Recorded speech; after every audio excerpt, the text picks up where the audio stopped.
Good afternoon, ladies and gentlemen of the press. So this is PDIOS, People Democratic Organization for Independence and Socialism. We are going to have a press conference where the Secretary General is going to explain what we have gathered from our maiden congresses of women and youth. So we can start with a silent prayer in your faith, and then we start.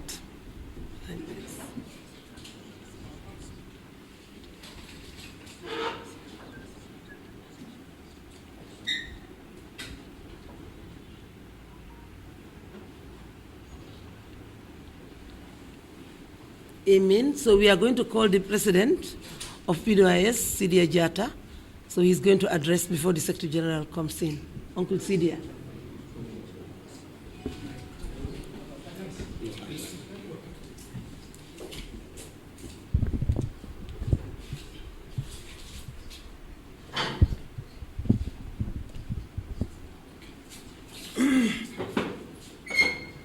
Good afternoon. Good afternoon, everybody. This press conference is being called in the aftermath of two congresses which took place in Basse recently, Youth Congress and Women Congress. The objective of this press conference is precisely to give light to the population, you in particular who are here, about what has happened in Basse in relation to the two congresses that were held there, and what the party is about doing as from now, from that Congress. In other words, this Congress, this press conference will give you the new start that the party is about to make. You all know for the last 20-something years, the party, among others, was ceaselessly making efforts to see how best the former regime could be dislodged. We went into many types of coalitions in the process, and eventually in 2016, we succeeded in establishing a coalition which eventually dislodged the former regime. During that period, one would say that all the parties were frozen, because the commitment was not a party politic at the time. The commitment was a national politic, in the sense that what can be done nationally to get rid of a system that served as a fetter to the development of this country. And now that that work has been done, there is still new work to be done. That was just part of the work that was to be done. What was that work? That work amounted to what you call generally a regime change. But regime change is not what the Gambia needs. It's not the only thing the Gambia needs. The Gambia needs what we call here system change. And how that system change is going to be brought about depends on different perceptions of the different political parties that are in the country. Now, you are going to hear from us how we perceive that system change to be done in this country. And I don't want to seize the time, because already we are late, but I'll now allow the Secretary General to come in for his presentation. Halifa. Thank you.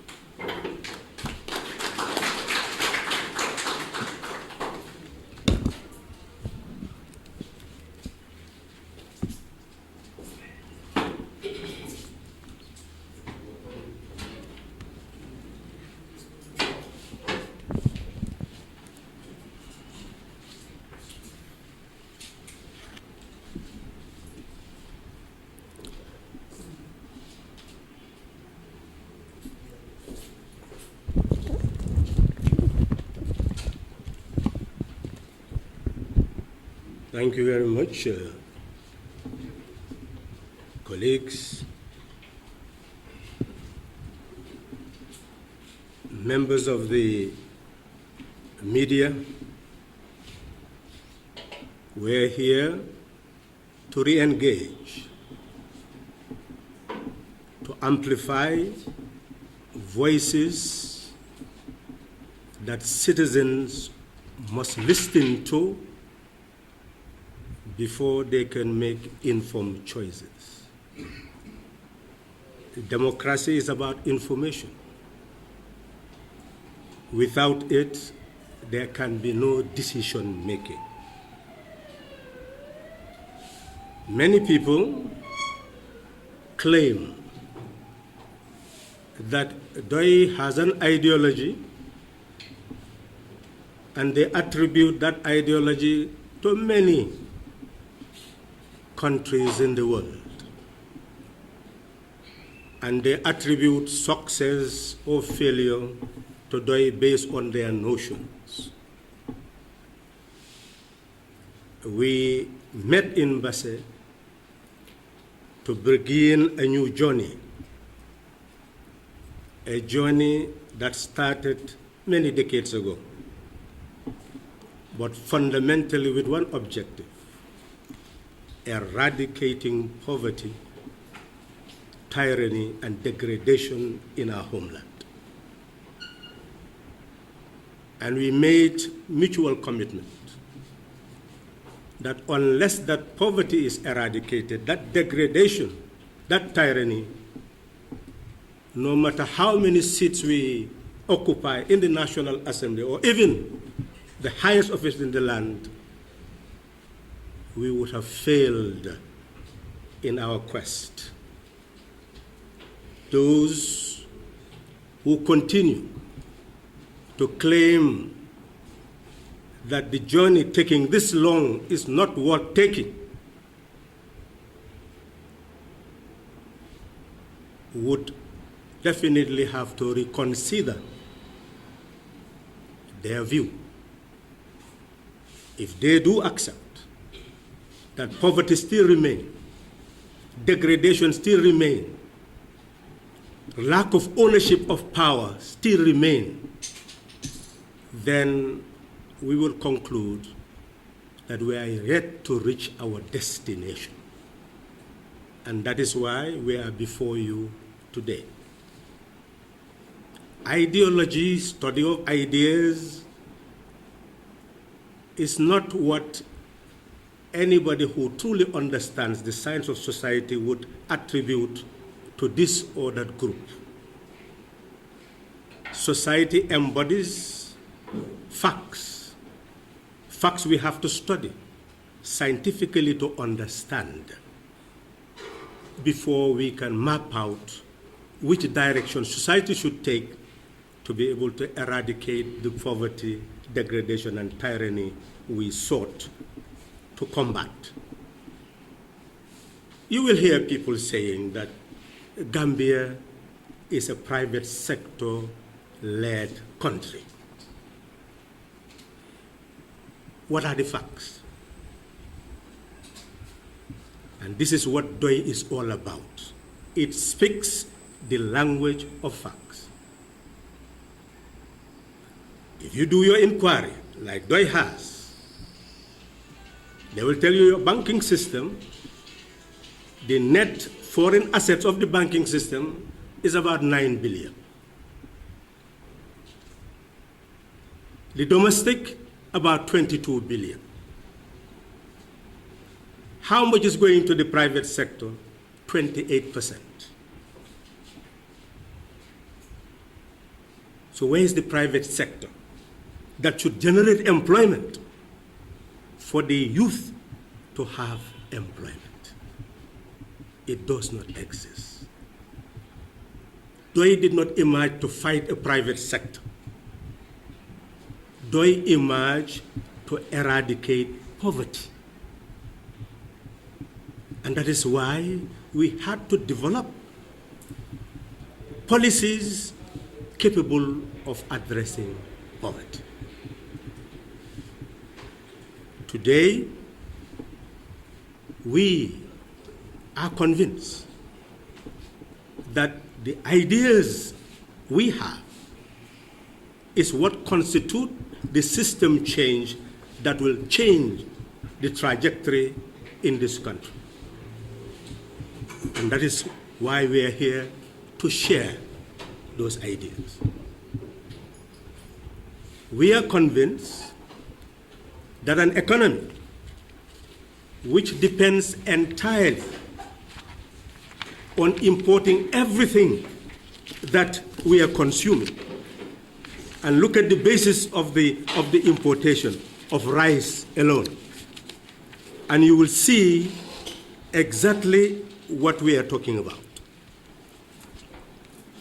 You look at what we are producing in terms of rice. 67,000 tons of rice is what we are producing, when we need, as we are importing, 200,000 tons. Currently, the bill on rice alone is over 2 billion. And we are capable of producing rice. It means that if we produce the rice that we are importing, we'll be putting 2 billion annually in the hands of our producers. This is the fact. But how do we enhance that production? That is the fundamental question of system. Some people are telling us that in other countries like the United States, few farmers are capable of producing all that the country needs in terms of wheat and grain. That is true. But if few farmers own all those plantations, where will the rest of society go? Can Gambia emulate that? That's the fundamental question. Could we allow just few people using tractors, machinery of the highest type, to own the rest of the land in order to produce the over 200,000 tons that currently we need. Over 140,000 tons that we end up importing. If we do that, where will the rest of the farmers go if we agree that over 70% of the population depends still on rural agriculture? That is the challenge. Do we give the land only to a few and they engage in large-scale production? Or do we have a system that will enable those farmers to continue to own their land and still enhance production? That is the question DOI had to confront. And our answer is, we will ensure that those farmers retain their family farms and are still given the capacity to produce what is necessary for us to consume, so that the 2 billion will be in their hands. That is what DOI policy is all about. How is that going to take place? That is the fundamental question. Bank, 9 billion, 22 billion in assets. They need to invest. These are commercial banks. We are saying commercial banks should invest in the private sector and build up the productive base of the economy and generate employment according to their capacity. But because their production is unpredictable, because you cannot force banks to invest where they will not gain profit, you will not be able to plan any economy based on those banks. That is why we are convinced that a state which this year had a budget of 28 billion in 1 year must begin to be a productive state. And that productive state must ensure that those farmers will have the resources they need to be able to produce on a large scale. We are saying, therefore, that there must be state-owned enterprises, and some of the people talk about Singapore. Go and read what is happening, what has happened in Singapore. Within 20 years after 1965, Singapore had a state sector with state-owned enterprises that facilitated the development of that country. We are saying that we need a cooperative bank where foreign banks may do whatever they want to do in terms of investments or foreign investors, but we must have a productive state with a cooperative bank where sovereign national wealth will be invested so that they will be able to give the fertilizer, the seed, the farming implement that the family farms need to cultivate the rice, the coos, whatever grain they need in order to be able to produce what we need. So in that respect, our country will begin to eradicate poverty. And the rural economy will be a cooperative economy, meaning that each village will have a consolidated fund for the village, just like the district, just like the region, just like the nation. And into that consolidated fund will be paid taxes from the village, but also with a developed productive base. Those people who are in that particular village will be able to contribute quotas for development. Development such as providing milling machines, providing certain simple implements, labor-saving devices that will prevent our people from continuing the type of drudgery that exists in all parts of our country, where you find women daily using 20 gallons to draw water 35 meters, 45 meters, more than that, daily from wells. How long will those people be able to survive? Such back-breaking task is what DOI aim to eradicate. So we are convinced that with that cooperative economy, that plan, you'll be able to ensure each year what could be done to improve roads, hospitals, medicine, and all other things that may be needed. So in essence, what we are saying, what each village needs in terms of drugs will be calculated based on demand. What it needs in terms of water will be calculated. Everything that it needs in terms of services will be calculated. Then the village capacity will be examined. The district capacity will be examined. The national capacity will also contribute to district and village so that constantly the nation serves the villages and the villages will serve the people. This is what Doi calls socialism. It's a cooperative economy where our collective wealth, and no one doubts that, we are the owners of the Gambia. That is why we have a republic. The land, the sea, the air belongs to us. So essentially all the wealth, whether it's terrestrial, whether it's marine, whether it's atmospheric, belongs to the Gambian people. The role of government is to be able to tap it and ensure that it serves the welfare of the people. That's what socialism is all about. We are therefore saying that under the current government, under the past two governments, there is the ocean with all the marine life. But what they have been doing is granting license to few companies to fish and take all the fisheries products away to process it and then send it back to our homeland. We become the consumers. We are saying that that system cannot sustain development.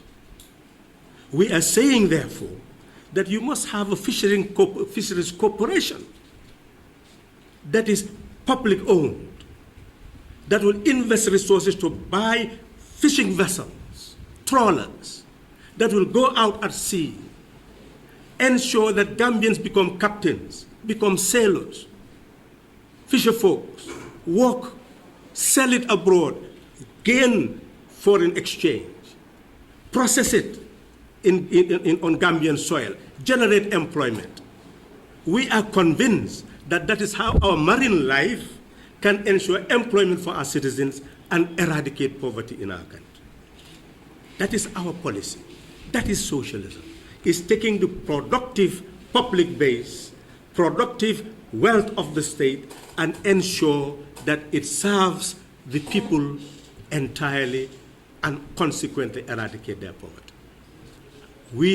You know and we know that minerals are available. Oil has been, prospecting has been done. But for how many years? What could be discovered could have been discovered. But because of neglect, our resources are yet to be known, because prospecting has not been done with the efficiency and determination that it should have. We knew that under the previous regime, they were mining. Nobody knew what. And we raised questions in the National Assembly. It is recently that we are being told, but that another company is actually doing the mining and paying royalties. Where is the public corporation that is established to establish some form of partnership with whatever private corporation exists that may be bringing the machinery? You have to quantify the cost of that machinery, what part it plays in the mining, what shares you are supposed to give that company, which will be fair share, what is the national share, we the owners of what is being mined, and what share that our corporation should have. Therefore, in the mining process, annually, we can guarantee that this sum of money is going to be allocated to our consolidated fund, and that fund can be prescribed precisely to go into the cooperative bank to ensure the horticultural gardens will be given fertilizer, seeds, farming implements, so that they will produce the tomato we need, the onions we need, even to export all those horticultural products. This is the type of system that we are talking about. We call it socialism.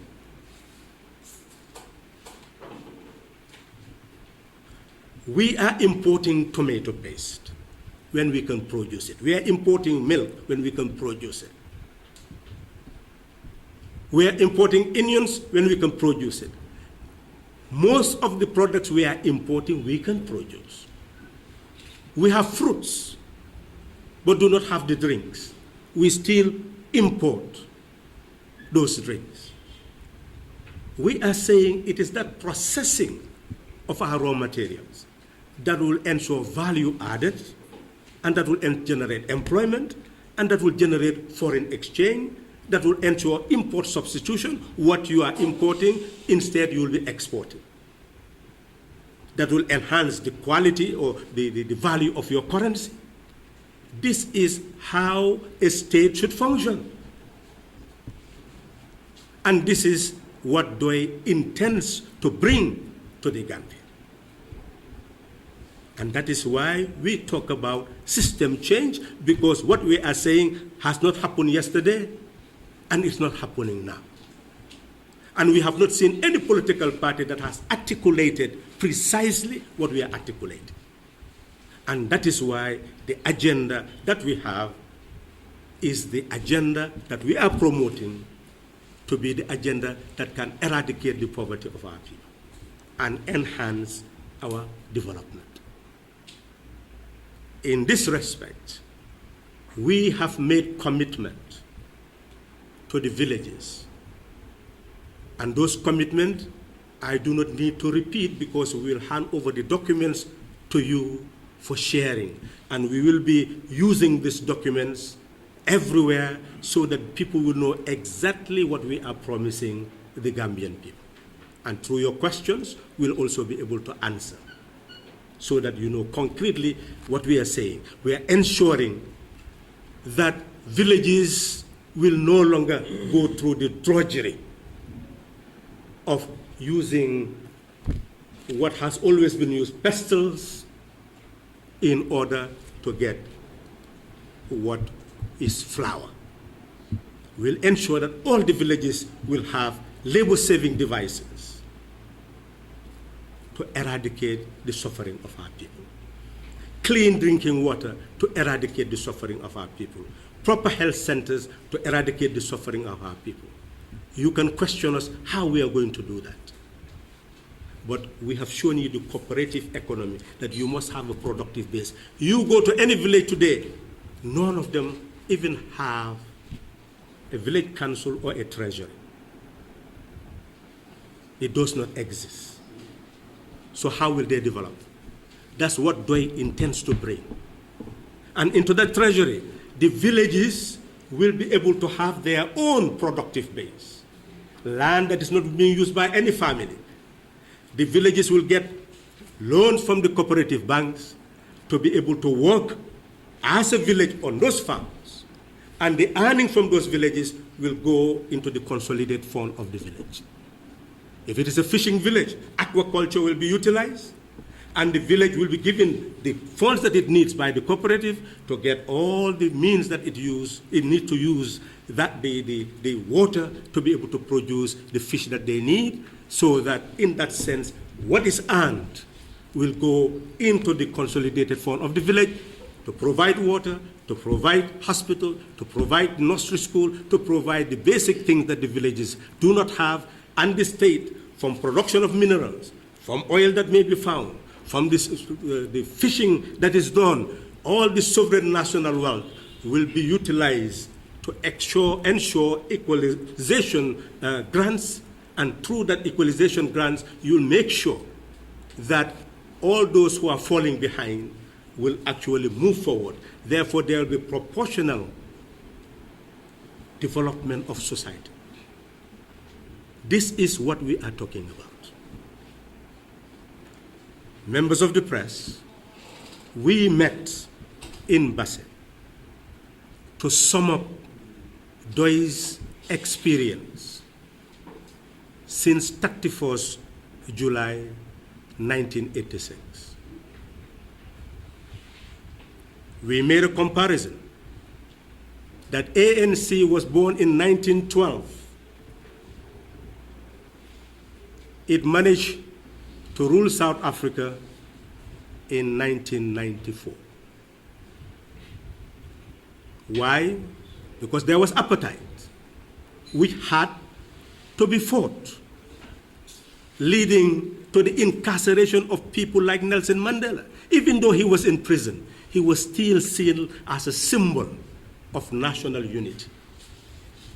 Because there are tribes, still tribes, there are tribes in South Africa. So if you leave the society, and apartheid struggled to divide the South African people. And in that sense, if they were left, they would have never been liberated. Like ANC, Doi realized that after 1994, Gambia had changed completely. The parties that had emerged of the First Republic were mainly banned, and they had to move into coalition building in order to try to survive. Even though they established the UDP coalition, they could not succeed by 2001, and they started to disintegrate.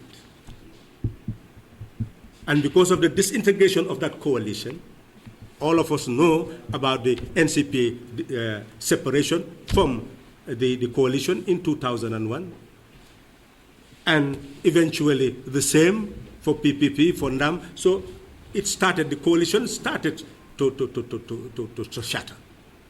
And it is at that moment that Doi started to show a trajectory that can maintain national unity so that we can effect what has already been said by the chairperson. We can effect a change at the top, a change of government. The anticipation, as we have said in Bassi, was that that change will be political. Political in the sense that those who effect the change will no longer consider their individual political parties. They will see the coalition as a national liberation movement. A national liberation movement comprises people from different sectors with different aims and different objectives. But they come together for a purpose. And that was the purpose that gave rise to Coalition 2016. A national liberation movement which eventually effected the change. Following that change, we needed to build the national instruments and institutions. That is why we saw the need for constitutional reform, for institutional reform, ensuring that there is justice which will be substantive justice and restorative justice, where people who have done wrong will admit what they have done, and society will see the wrong done, and those who have been victimized will see that what has been done to them has actually been admitted, and eventually leave them to decide whether they would want further reparation or whatever means to ensure that the wrong done to them is actually remedied. The conviction was that within a period of 3 years, that task would have been accomplished. And the country will move to its first phase of democratic existence since it became a republic. It was our conviction that by all parties accepting to work together as a national liberation movement to build the instrument, institution, and normative practices of our country, that we will build a country fit for purpose. And the Gambian people will become a conscious people who can never again be subjected to inducement or intimidation. They will vote to select their leaders based on the policies and programs put before them. it was anticipated that those who combined to establish the coalition would work together to build that nation and consequently can claim the victory of the period and will start on a level ground to seek the mandate of the people. We believe that that is the way we thought we could move to be able to consolidate democracy and give Gambia a new start. We've told the meeting in Basse that women would have made a new start because the constitutional transformation, as we do fully support, that you should have 50-50 in all institutions of representation. But to move toward that process, you start with the 30% equalization on the basis of gender through proportional representation, and then move gradually before even the end of one term to the 50% margin in the next following election. That is the conviction. We could have achieved that. It will be a program to discuss how to eradicate discrimination against women. We've told the Congress that today, you go into the countryside, you find women who have difficulty in delivery, dying because of lack of facilities. Could we say that women are treated equally in the country? You find this woman pounding. You find it drawing water, the drudgery. Could you say that those women are being given fair treatment? We see the suffering of our people, but we ignore it and use statistics to show that progress is being made. We must look at the poverty, over 48%, the poverty, in order to reflect on what to do. We cannot talk about development as long as that poverty exists. We cannot continue to measure development because an arch has been built, a bridge has been built. That is not the way to measure development. The way you measure development is eradicating the poverty of our people. Yes, all other infrastructural development is important, but the most important form of development is providing that social security to our people. That is why the women in Basse made a commitment that we will move to consolidate our institutions, the women movement, and build it into a movement for system change, so that the economic base will change, the social base will change, the civil base will change, the cultural base will change, the ecological base will change, international relation will change. That is what we talk about when we talk about system change. The same with the youth. We indicate that if you are under 18, you are considered a child. If you are above 18, you can get a voter's card at 18. But until you reach 21, you cannot stand for election. So we can talk to that youth to prepare for leadership.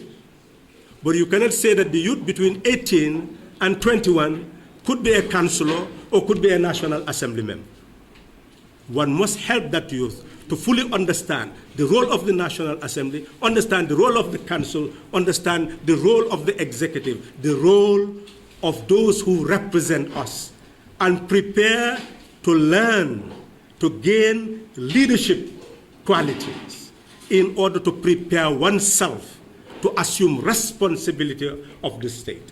Because all of us are sovereign, we all have a right to stand for election, have a right to vote. Some will become representatives. All will not become representatives, but they are the makers of representatives. So that is the lesson that should be taught in our school system. As the person assumes the right to vote, that person will know exactly how to vote. At the age of 21, if the person has the competence, seek the mandate to be a councillor, seek the mandate to be a National Assembly member. But under the current situation, unless you are 30 years, even if you are above 18 to 21, and from 21 you can be a National Assembly member, but up to 30 you cannot be a president. So even though the person can say, yes, I'm a youth, I can lead a society, but because of that age bracket, that person will not be able to be a president of a republic, which means that from 21 to 29, the person must work very hard to prepare oneself for leadership. So by 30, the person was fully prepared to handle any responsibility in society. Therefore, by that bracket, society, through our school systems, through political parties educating their membership, through citizens being educated, you come to a point where you continue to lower the age of those who are competent to be able to carry out any responsibility in life. We will say then, we told the youth, that at the age of 30, you have gone beyond the age of a youth. 18 below, children. 18 to 29, youth. 30, you are there to save society. It is your duty as a voter to save society. It's your duty as a leader to save society. Compete for it.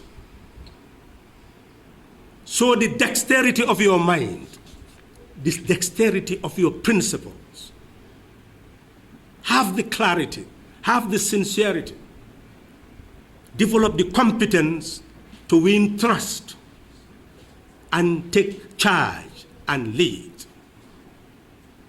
That is the message that Doi gave in Basse to the Doi youth and to the youth of the nation and the children of the nation. We left Basse fully prepared to prepare the party for system change and to prepare the country for system change. All the institutions of the party are now charged. The political bureau is charged. It has responsibility to provide the political literature that will help build citizenship education, membership education, leadership education. We have prepared the documents as a start, and we'll be producing the party magazine called Gonga, which is Truth, and all this information will be there embedded for general circulation, not only to the party membership, but anybody who is interested in gaining clarity as to how to change this country so that it serves the interests of the people. The Political Bureau will continue to build a library where people can come and seek information. It will conduct research continuously to give correct information to the population. The Information Bureau is building its base to serve as the organ that will be responsible for the actual production of Gonga and information dissemination. And will be amassing young people who are really interested in gathering information, in deciphering it, in transforming it into knowledge, in transforming it into a way of life, so that the information we receive will not just remain information for its sake. It will be digested information into knowledge that can guide practice so that we will change the destiny of the land. So that whole policy of IKC, information into knowledge, knowledge into culture, way of life, will be the principal directing policy of the Information Bureau. We have ensured that the Youth Bureau will be consolidated, activated, the same thing Women's Bureau, so Organizing Bureau, all the organs will give you the information, you will read it for yourself, you will have questions, and will be able to answer it at a subsequent press conference, so that constantly we feed you with what we are doing, and you can question everything that we promise to see whether what we are saying is actually the thing that goes with our practice. We are therefore ready as a party to start the new journey towards system change. Our institutions are to operate immediately. A registration of all youth in the party will be consolidated, and all new members who may wish to join the party. The same thing with the Women's Bureau. All the institutions are now charged. Their committees are set up in all the regions. They'll be working with those committees, and the bureaus in all the regions will be open with their coordinators so that the groundwork at the village level will continue to be enhanced. And we are convinced that as partners in the development process, our colleagues in the opposition, our colleagues who are also, I call them opposition at the moment because you can see the trend in all the parties now. Each is preparing itself for one way or the other. None is classifying itself as a ruling party. So let's see that then all these parties, one way or the other, is moving towards the direction of preparing for an alternative plan for the country. So we are calling on all those who have an alternative plan and all those who want to be independent executives, because currently we have an independent executive that has actually expressed its interest in staying. So you can have independent executives. Whether independent executive or party representative, we are calling on all to be ready for a new Gambia, a Gambia of debate, a Gambia of productive discourse, a Gambia of giving concrete solutions to concrete problems, a Gambia where the political parties or the independent aspirants would be able to come and debate issues and leave the Gambian population to decide who should manage their affairs. That is the journey we have started, and we are calling on all to join us in that journey towards building a new citizen who will be able to bring about the new Gambia. As the person given the responsibility to convey the views of Doi, my concluding remark is simply this: that we cannot have a new Gambia without a new Gambia. If you demand for a new Gambia, ask yourself whether you are a new Gambian. If you are not a new Gambian, then you have no moral authority to demand for a new Gambia. That is the bottom line. Once we become a new Gambian, we will have a new Gambia. Who is that new Gambian? It is that Gambian who is conscious that he or she is an embodiment of the sovereignty of the land. It is that Gambian who is conscious that no other Gambian is embodied with a higher degree of sovereignty that he or she is embodied. It's a new Gambian who is conscious that he or she is equal in sovereignty with all other Gambians, irrespective of gender, irrespective of religion, irrespective of ethno-linguistic origin, irrespective of birth, irrespective of any other physical features in terms of certain differences in physical features, like somebody with eye problem, etc. We are saying that that conscious Gambian will be conscious of being part of a nation, united with everybody, and seeking to ensure that each lives for all and all lives for each. That is the Gambian who can bring about a new Gambia.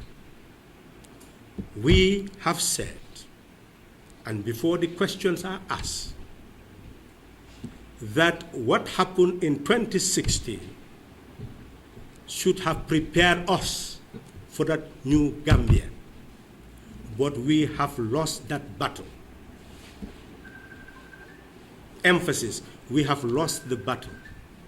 Because what we conceived in 2016 was a form of national liberation movement, 3-year term.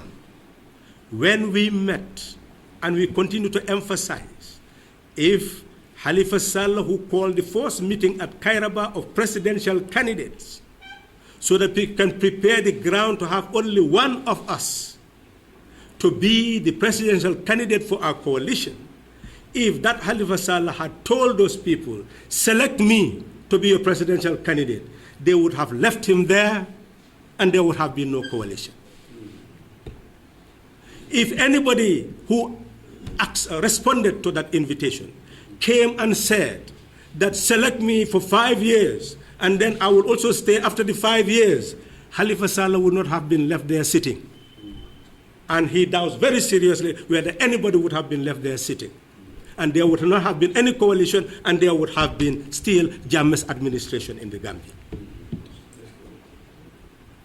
So we developed a tactic, and that should be heard loud and clear, a tactic so that we can unite. And those who disagree with that tactic then should not claim ownership of the change, because it is that tactic that brought about the change. Don't separate the change from the tactic. That is not honesty. The tactic was to ensure that none of us is interested in self-perpetuating rule. Therefore, we put it in an agreement that the person will be there for 3 years.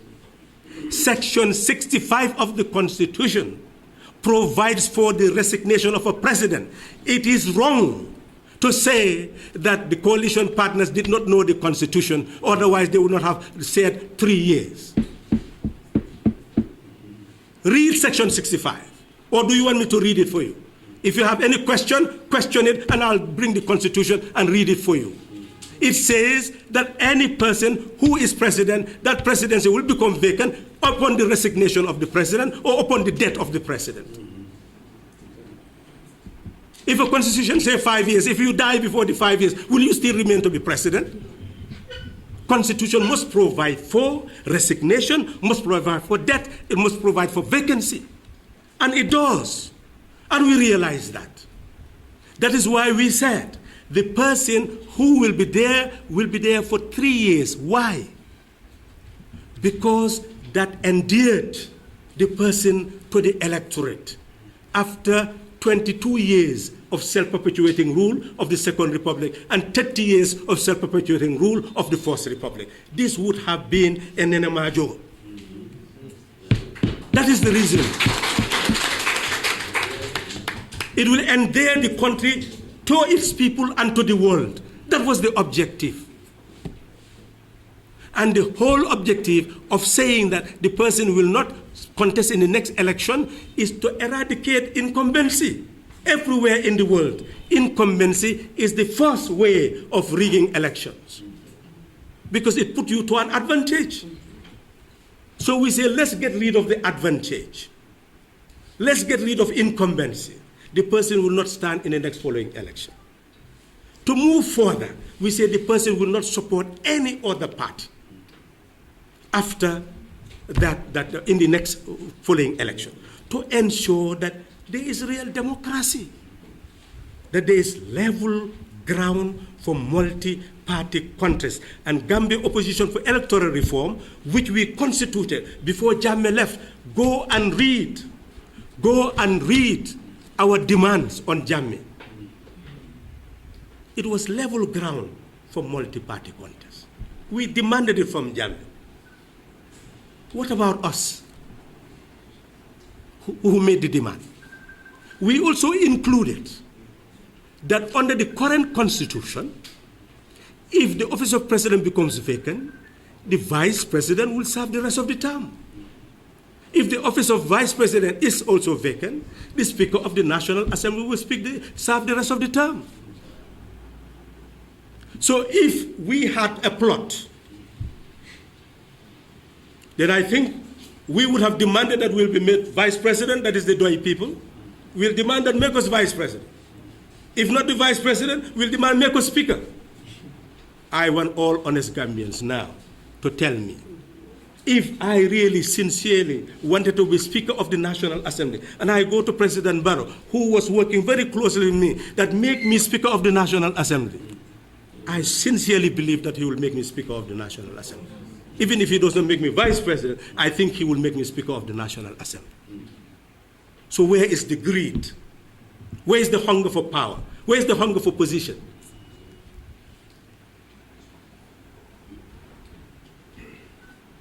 Everything was done with sincerity and unanimity. Unanimity. Not consensus. No dissent. My God. Where in the world have you ever seen that? That has never happened anywhere. That is why Gambia was endeared to the world. Gambia became an example of the world. So in essence, if now people are demanding from us that we should speak out, what do you want us to say? To speak with anger? When you, the people, who are now demanding that we should speak out, when the coalition was being dismantled, we said, let's work together in cabinet. Those can go to the National Assembly, all independent National Assembly members. Let's have an independent country. No party will emerge because we want a level ground. After, let's all work together. But others said, no, they don't want parties to die. What did you say at that time? How did you vote? What was your position? Why didn't you claim at that time that this will dismantle the coalition? Let's work together. This is what we voted for. Where? I dare not say where were you, otherwise.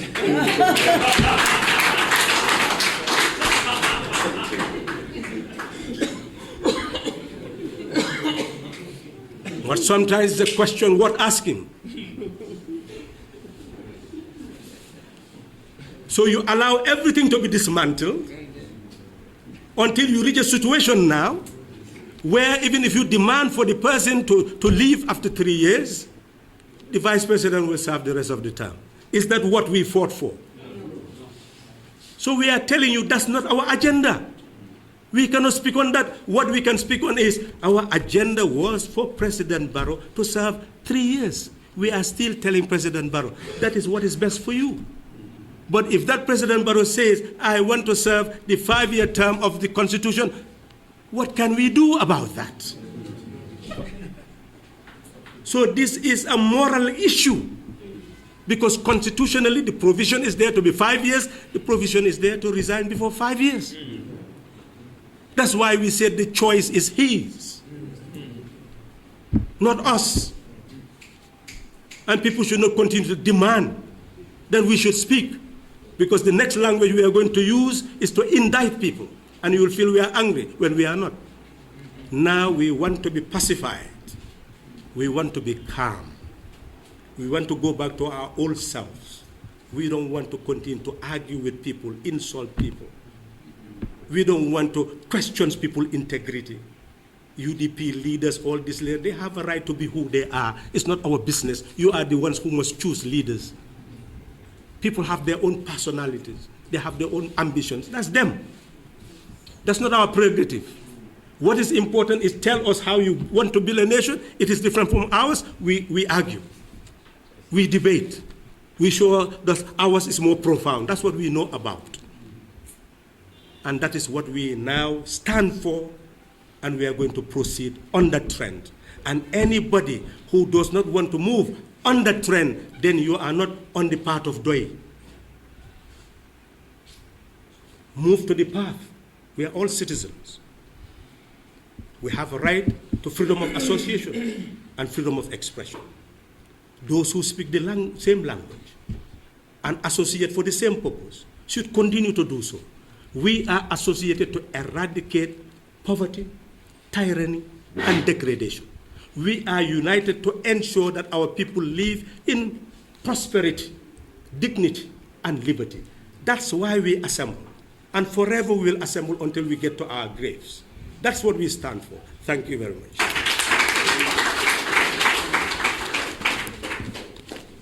Thank you very much, Halifa. So the Secretary General has spoken. Now it's up to the press to come and ask your question. Please come and announce your name. Thank you very much. My name is Mr. Taylor for Pineapple Online News. My first question, as a self-proclaimed opposition party, is it also your role to challenge the government and also provide alternatives? What I mean, I'll specifically give, for example, last month, 2 young people were allegedly killed by security services. We saw your presence in the aftermath trying to calm the situation down. But what is your party position on this, on the national security of the Gambia right now? What is your party's take on that? And secondly, your party's take on the release of the junglers into the society. What is your party's take on these points?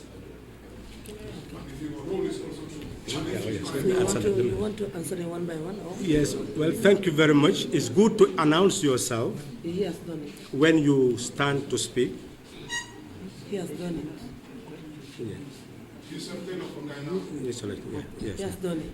Yes, so, yes, no, I'm not talking about him. I'm saying it's good to always announce yourself and the media house that you are representing so that we can continue to engage.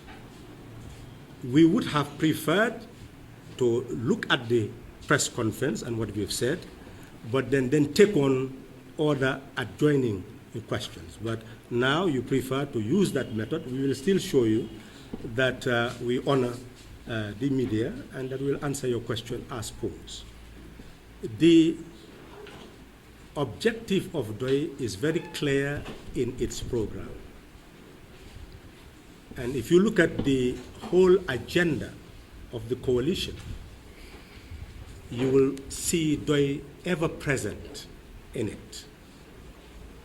And the agenda was to build human rights and ensure that there is no recurrence. That has been the agenda of the coalition. And if you see the civil pillar of DOI, which we will give you, so that you know that we are not inventing, we've emphasized that DOI stands for a society where there will be no violation of human rights. And how do we ensure it? We're saying that religious leaders, members of leaders of civil society organizations, members of other groupings that are considered to be traditional leaders, all of them under the act that we'll create will be human rights commissioners who will have a right, not only a human rights commission, National Human Rights Commission, but human rights commissioners who will have a right to visit any police station, any institution of detention at any time, and be able to really make a petition to show the wrong that is being done. We are talking about institutionalization to prevent violation of human rights. Not only that, we have also emphasized the establishment of a new state. That's where the system change comes. That is a state that is no longer an instrument of coercion, but an instrument of protection. So it means that from the level of the training schools, we are going to begin to train people to see that they are protecting the sovereign Gambian people. That sovereignty resides in the people. So protecting people is protecting the sovereign people. So from the training that they will be given, it will show them that they are there to protect and not to coerce. So the institutions are going to fundamentally change on the day that you will not have instruments of coercion. And those who are going to be trained will be so mature that nobody can use them, against somebody else. So in short, I must again go back and emphasize that there was a time when you had an impasse here. And during that impasse, there were forces everywhere. sandbags everywhere.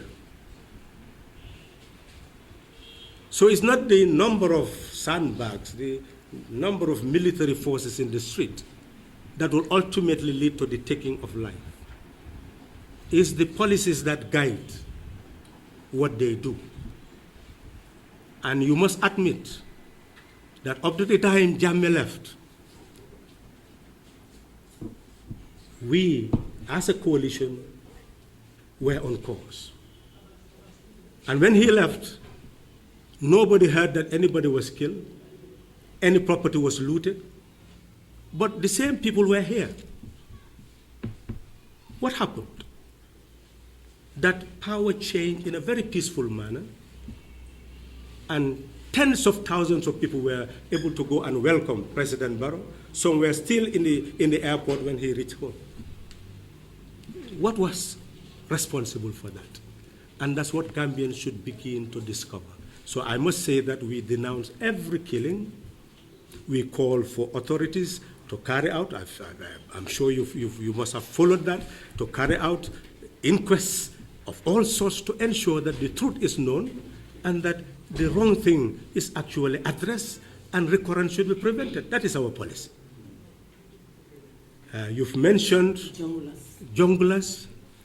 Well, I wonder sometimes whether we all operate on the basis of the same principles. And unless we operate on the basis of the same principles, then we will never see eye to eye. When we came to office, before government was constituted for President Barrow to actually assume office, we agreed that there will be truth and reconciliation. Now, look at what the commission says.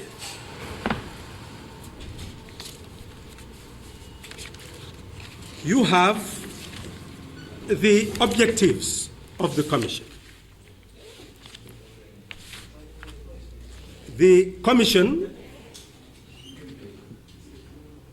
shall initiate and coordinate investigation into violations and abuse of human rights, the nature, causes, and extent of violations and abuses of human rights, including the antecedents, circumstances, factors, context, motives, and perspectives which led to such violations and abuses. The identity of all persons, authorities, institutions, and organizations involved in such violations. The question whether such violations were the result of deliberate planning on the part of the state, its organs, or other groups, or an individual.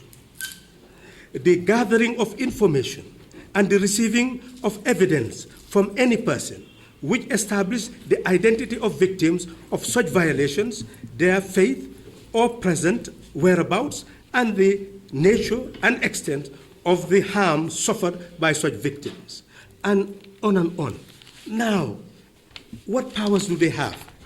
Look at power 1I.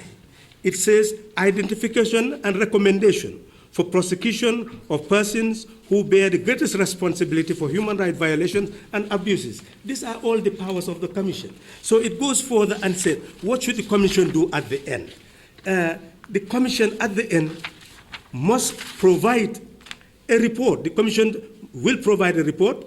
The Commission shall submit a report, that is 2029, submit a report of its work to the President at the end of its operation.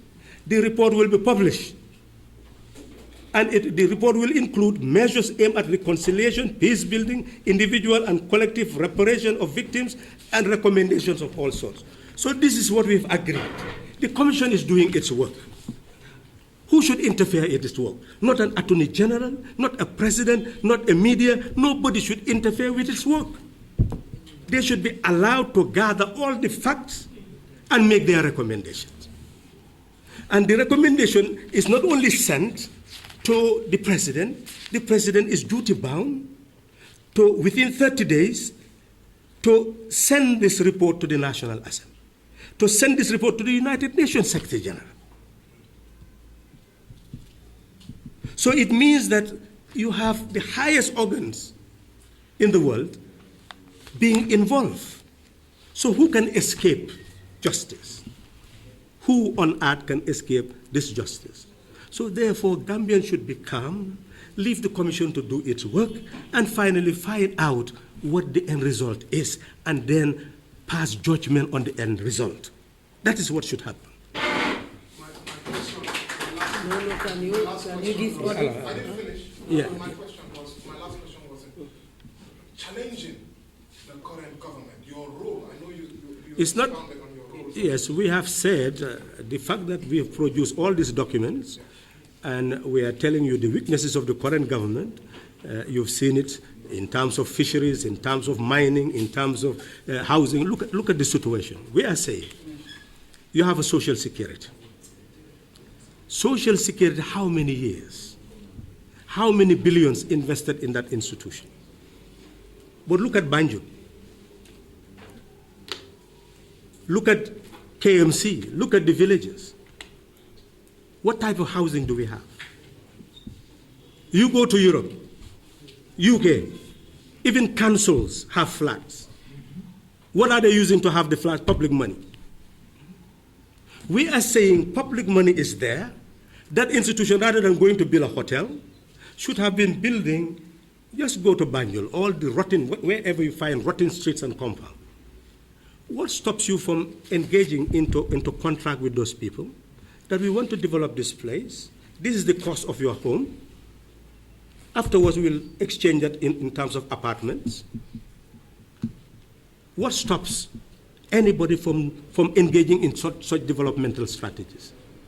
And wouldn't we change the whole complexion of our cities by simply ensuring that you have that type of institution with the resources that are necessary? All the workers who are working there, most of them do not have, they are renting. You could have built all this low-cost housing, and annually they will pay. Monthly they will pay. And they would have owned the apartments afterwards. That's what we are saying. We are saying, First Republic, Second Republic, various government, the system change we are talking about, that's not the type of system that they have. I don't know what can be more fundamental than that. We are saying we have an alternative system, and we are now going to propagate that system. So yes, announce your name. Yeah, is it? From Gambia TV. What is the position on the 3 years document? 3 years. Well, unless you want us to go back to it, we are saying we are still seeking information from those who have that slogan. We have not read to know exactly what type of Gambia after Barrow's departure. I don't know, maybe if you have the idea, you can tell me. But we, at the moment, as DOI, we do not have any indication of what this program is all about. But the program we subscribe to is a program where President Barrow would leave after 3 years, but we would have injected in the Constitution. Section 65 would have been amended. It's not an entrant clause, where what was in the 1970 Constitution would have been imported into the Constitution. And clearly, we as opposition under Jammeh, what we call Gambia Opposition for Electoral Reform, we, under our demand, made that demand from Jammeh. And therefore, we would have expected that what will be in the Constitution is that after the office of president becomes vacant, within 90 days, you'll have election to the office of president. But in the absence of that, we don't know about some other people's agenda. That was our agenda. It has not happened. And we are saying with that agenda, it is the pioneering role would have to be President Barrow, because unless we want to overthrow a government, unless we want unconstitutional change of government, and I'm sure that we will not be a political party if we advocate for unconstitutional change of government. Go and read Section 60 of the Constitution. So in essence, we have to be a constitutional party, meaning we have to support constitutional means of government. We are saying, therefore, the 3 years is still in the hands of President Barrow. is a question of moral integrity. He has constitutional powers to stay for 5 years. He has constitutional powers to resign before 5 years. So the bread and the knife is in his hands. What he does with it is left to him. And that's what we'll judge afterwards. That's our position. So, stand up. Okay. What's your name and My name is Halifa from West Coast Radio. Honorable, I want us to talk about agriculture, that you have an alternative. I mean, let's look at this country. Half of our farmers depend on rain water. With the alternative that you have, do you think it is achievable for us to mechanize our agriculture? Well, what is important is to know that agriculture just depends on water. Whether it's groundwater, whether it's river water, whether it's rain-fed water, it depends on water. And you are digging boreholes, you're seeing streams. So in essence, the whole Nyanija area, we are told, is enough to feed the whole country in terms of rice production. So to us, the problem is not the productive force of the human being who should work. The problem is having the means to put that person to work. Fertilizers, seeds, farming implements. Building of causeways, finding different ways of working with nature to ensure that they reach the farms, processing it afterwards. One woman who works with us came and said, I harvested 40 bags of rice using crude means. 40 bags. Can you imagine if you put power tillers and everything in the hands of that woman, what will actually happen? So in short then, we are saying cooperative banking must enable family farms to be able to have the seed, fertilizer, and farming implements they need to produce. And we must make sure that all sources of water would be harnessed to ensure horticultural gardening, agricultural gardening of all sorts. We have the capacity, the knowledge base is already there. People generally speak about issues that they have not researched on. We had to do research on all these issues. Look at the model that we are talking about.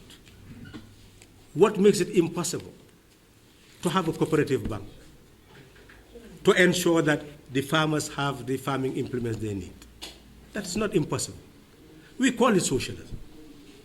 But some will say we are against socialism because this has happened in the Soviet, this has happened, so they quote other countries. Because we constantly become imitators, not knowing that model of development is model of development. There are cooperative models of development everywhere, including the United States.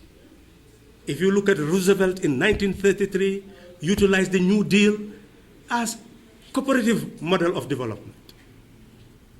Even farmers were being subsidized so that they will produce less.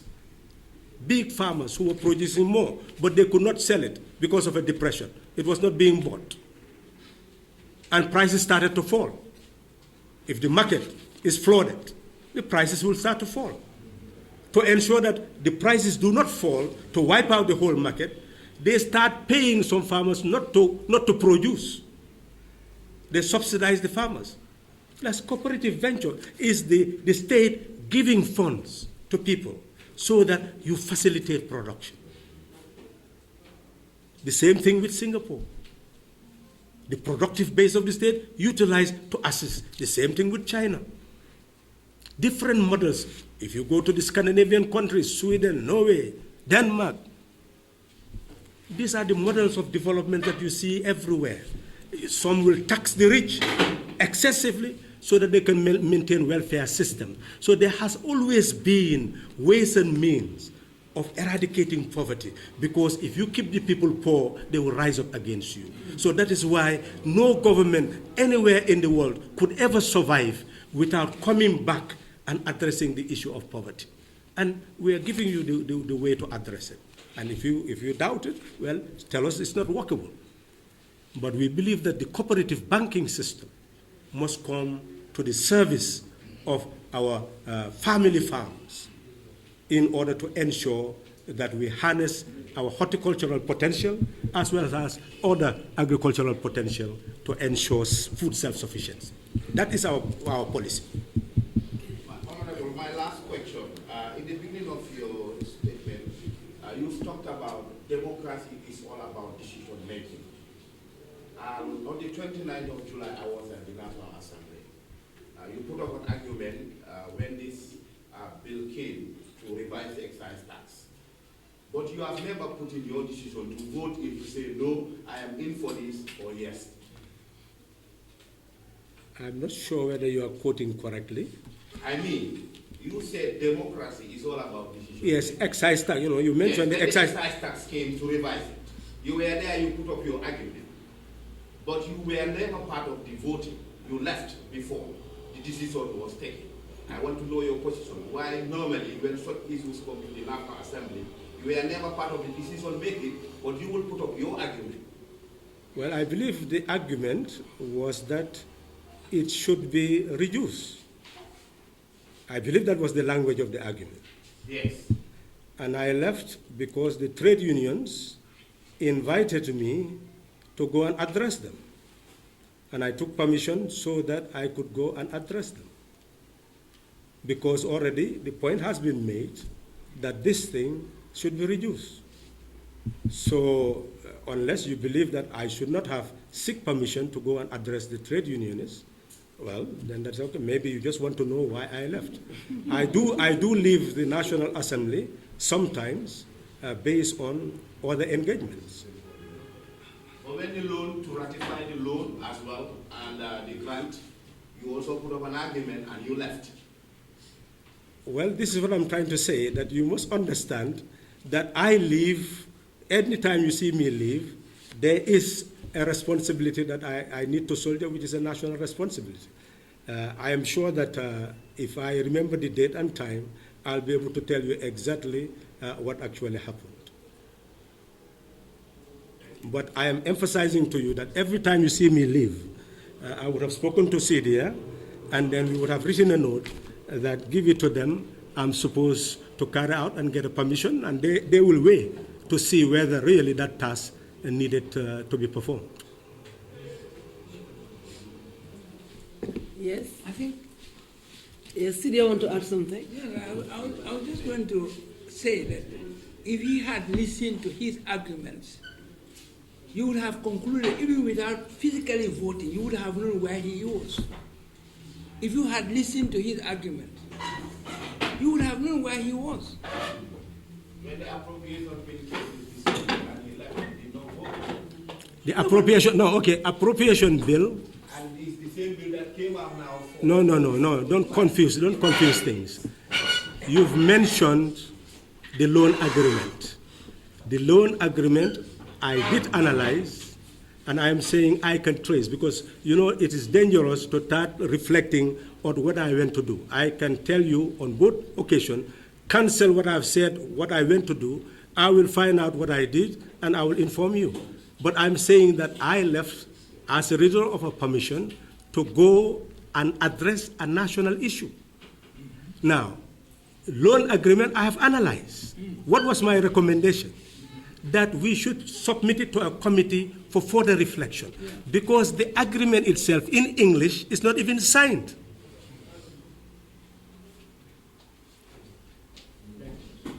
And it had no connection with the National Development Plan, and there is already a National Development Plan. This is assisting the minister so that whatever he brings again will be linked somehow to the implementation of the National Development Plan. You may not know the importance of that, but I'm sure the minister knew the importance of that, and I'm sure if he's going to bring something else, they would have really studied exactly how it is linked to the plan they have put before the nation.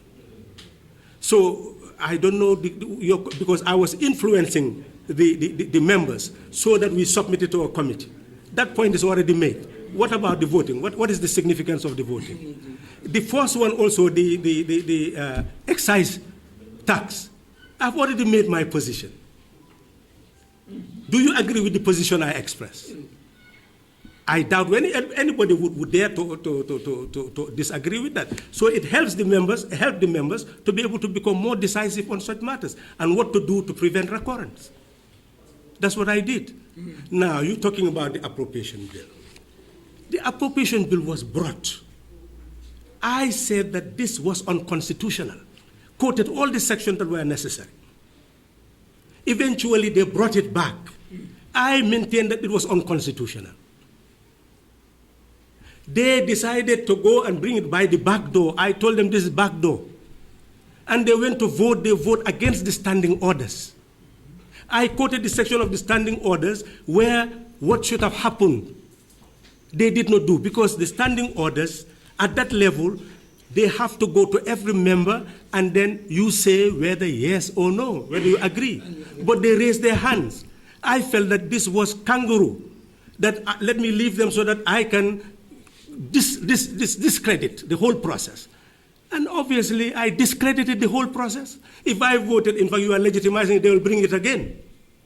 But what was done is to discredit the process, and a minister dare not bring such a thing again, in the National Assembly. So instead of you understanding that I prevented a process, you are now claiming that he left. The voting that you are talking about would have, in fact, legitimized the process. You are legitimizing a flawed process. I went against it to discredit it, and you are blaming me for that. You talked about decision making and you left. That's why I'm talking. No. I'm saying decision making. But am I wrong to say you left? Do you want to go to that level? No way. Huh? I'm just trying to. No, I'm asking you. No, I'm asking you. Do you want to go to that level? My question is, why do you left without being part of the decision making? Yes, I said that. And say, no, I am not in for this, or yes. Okay, I said that I was part of the decision making in presenting a position where everybody knew where I stood. And I left to carry out a national responsibility. That's my answer. That question is closed. Now, the second dimension is you went to the bill, and I said yes. I refuse to associate myself with a voting process that was flawed. And I still maintain that. And I'm telling you that if I voted, I will give in legitimacy to that. And it's likely the minister will use the back door to bring such thing again. But now I can tell you no minister in his right mind will ever do such a thing again. So we've prevented a recurrence. That is the credit. I've had people like Dr. Cisse mentioning this. You have to know standing orders. You have to know what happens in a National Assembly. You do not just critique. In fact, I invite him to a debate on the issue. And anybody who believes the way you are believing, I invite any of you to a debate, purely on that issue alone. And if nobody accepts this debate, know that my position is correct. They are wrong. Yes, your name and the media you are representing. Tijan Jai, member of the American 45. You mentioned that the coalition is dismantled. Now, my question is, to register a political party in Gambia, do you have to gather 1,500 voter registration cards from every region to be able to register a political party? And I have a follow-up. That is the question. You had a preamble that the coalition has been dismantled. That does not have any question. No, that don't have. It's just a comment that you are mentioning. Okay. Yes, yes, you have to have 10,000 registered voters. But I am telling you that we need already the Elections Act is being reviewed. And I believe we have a position that we have actually mentioned. And freedom of association, freedom of assembly is guaranteed under Section 25 of the Constitution. Every Gambian citizen has a right to freedom of assembly, including political assembly. So in our view, this right of the citizen should not in any way be tampered with. So any form of rule that weakens that right is really, to me, should be amended. Putting fees that are so exorbitant or numbers that are so exorbitant clearly, to me, would not be promoting democracy. So I am opposed to that. And I would urge you to read our own position, because at the Congress we issued a document, and we'll issue it, a document on electoral reform, and we are showing our opposition to that. Okay, where is this, the president's political affiliation? Our current president, did he have a political party, or is he affiliated to our political party? Yeah, you see, the Constitution provided for the registration of political parties, and they are registered under the Elections Act. Before, you needed only 500 people to register a political party. In 2015, Jammeh changed that and increased the registration to 1,010,000 registered voters. He was making it impossible for people to establish political parties. So that is how the issue came. Now, the issue of independent candidates, since nobody, Section 26 of the Constitution, provides for that all Gambians have the right to stand for election and to vote, and that this right should not be unreasonably denied. So it means that there is a provision where you have, in the Elections Act, where you can have independent candidate contesting elections. And when the coalition came to fruition, in order to make the president neutral, that is why we all agree that the president will stand as an independent candidate. So does he have a party now as an independent candidate? No. He resigned from his party to become an independent candidate. So right now, he did not accumulate that 10,000 votes to be able to register. No, independent candidates do not need to accumulate 10,000 votes. And I'm saying that read our recommendation. That is one argument that we have used in our analysis for electoral reform. That what will happen is that rather than forming political parties, many people will be driven to become independent candidates, because you don't need, to go and register and get all these things. So it's not rational. My follow-up question, just my follow-up question that pertains to the deportation that happened in the Gambia 2016. You said deportation. The 2016. I'm a member of the American 45. Yeah. We Yes. had a stop in Dakar. And when I do my investigation since then, I understood that there was no landing permit issued to that flight to land at the new airport. Are you aware of that? Well, you are asking Or me. is the National Assembly aware of that? Well, what you should do is to write to me and inform me of the information you've gathered.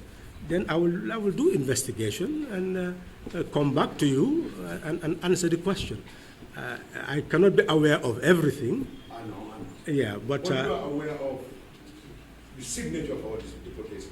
well, that's what I'm trying to tell you. That I think you know my position on that, because most of these deputies had, in fact, seen me and expressed their frustrations. And I believe our position is very clear, that governments in Africa must sit down with foreign governments and negotiate, especially after taking over power democratically, that our governments must not allow other foreign governments to increase our problems. So there is need for negotiation.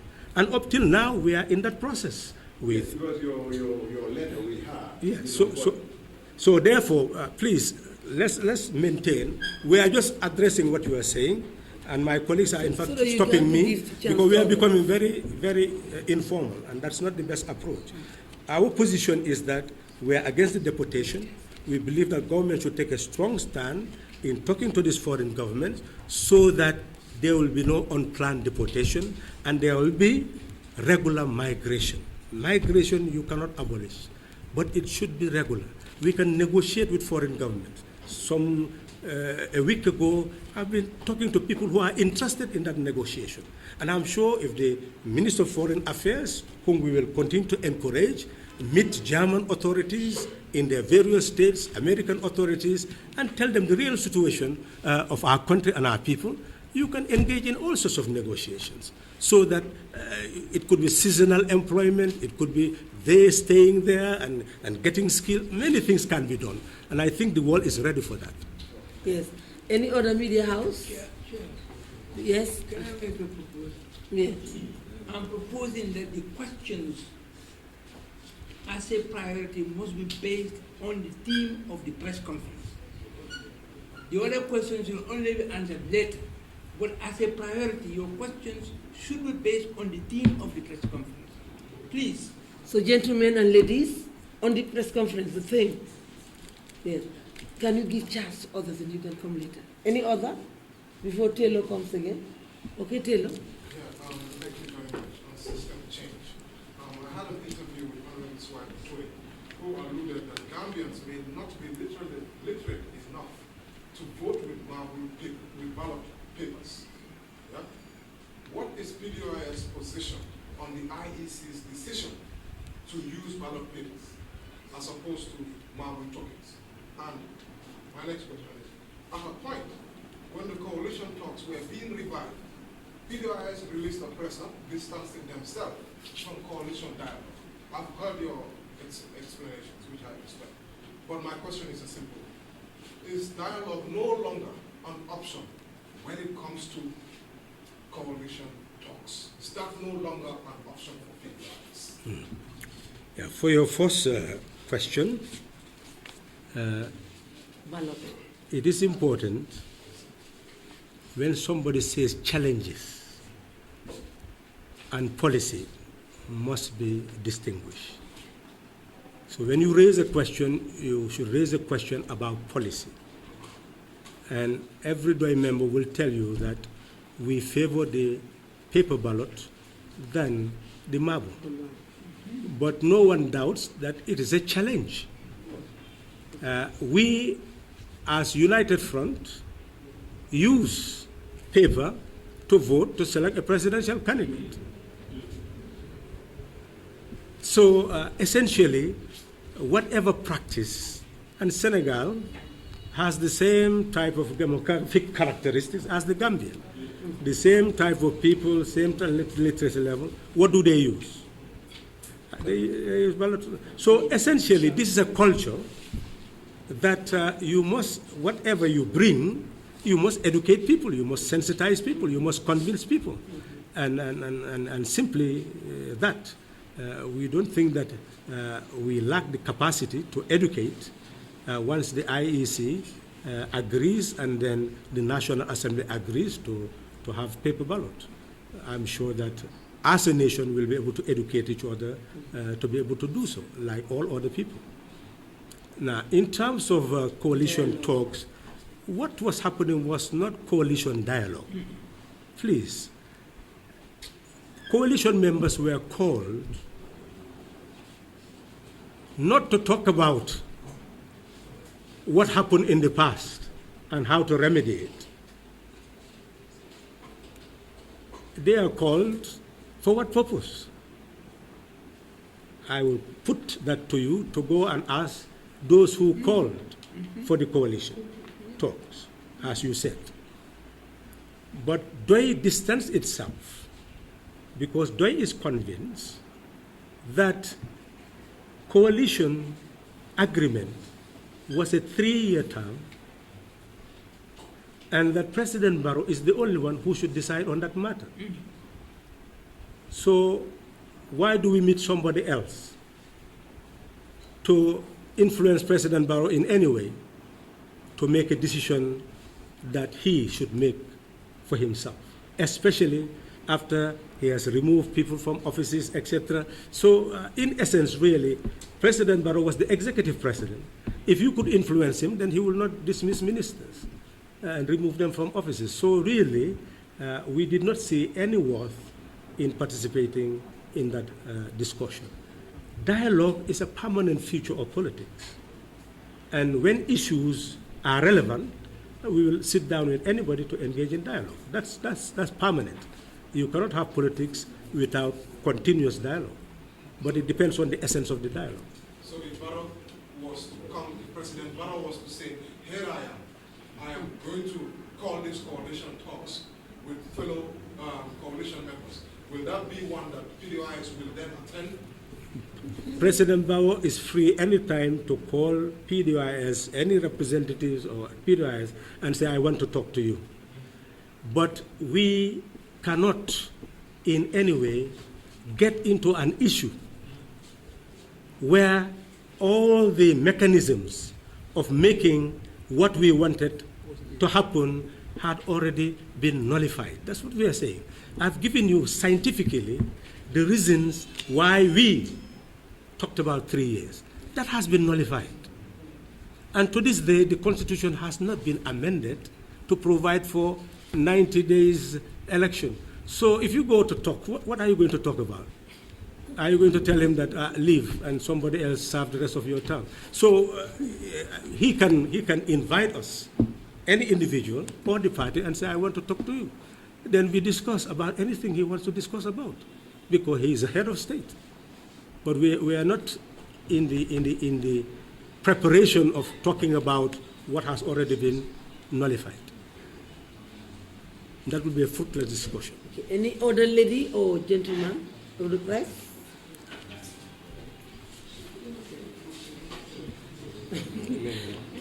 You want to?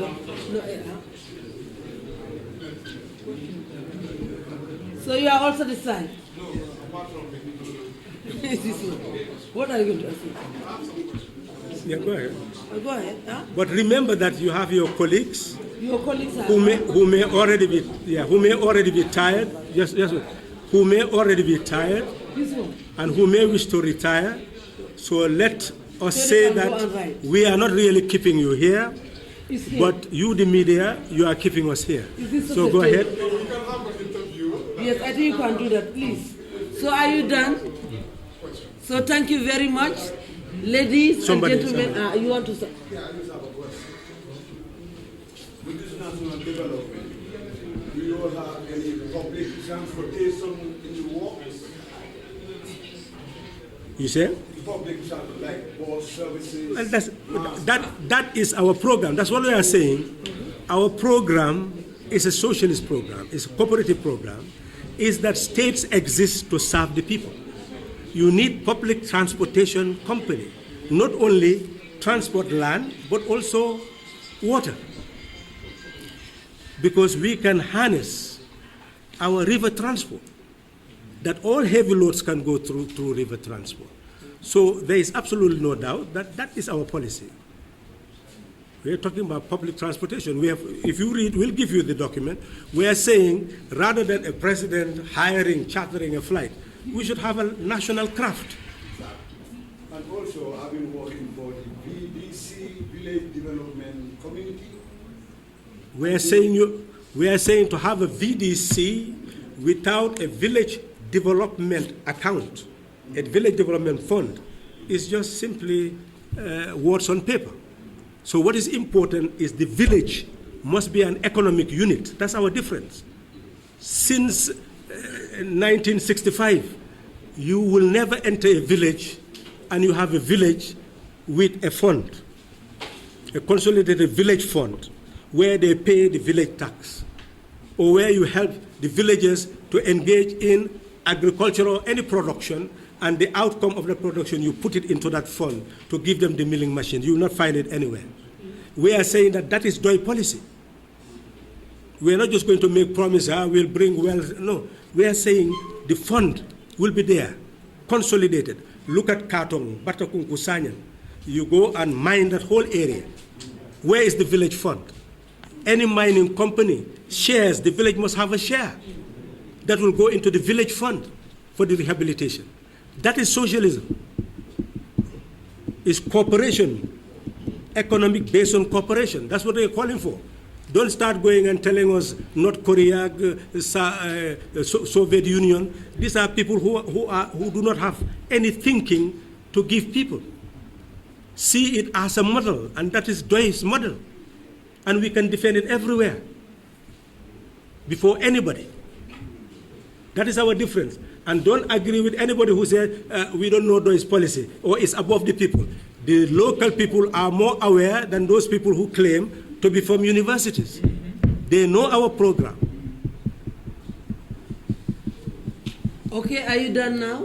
Yes. So thank you very much, ladies and gentlemen of the press. Until we see you again. Thank you.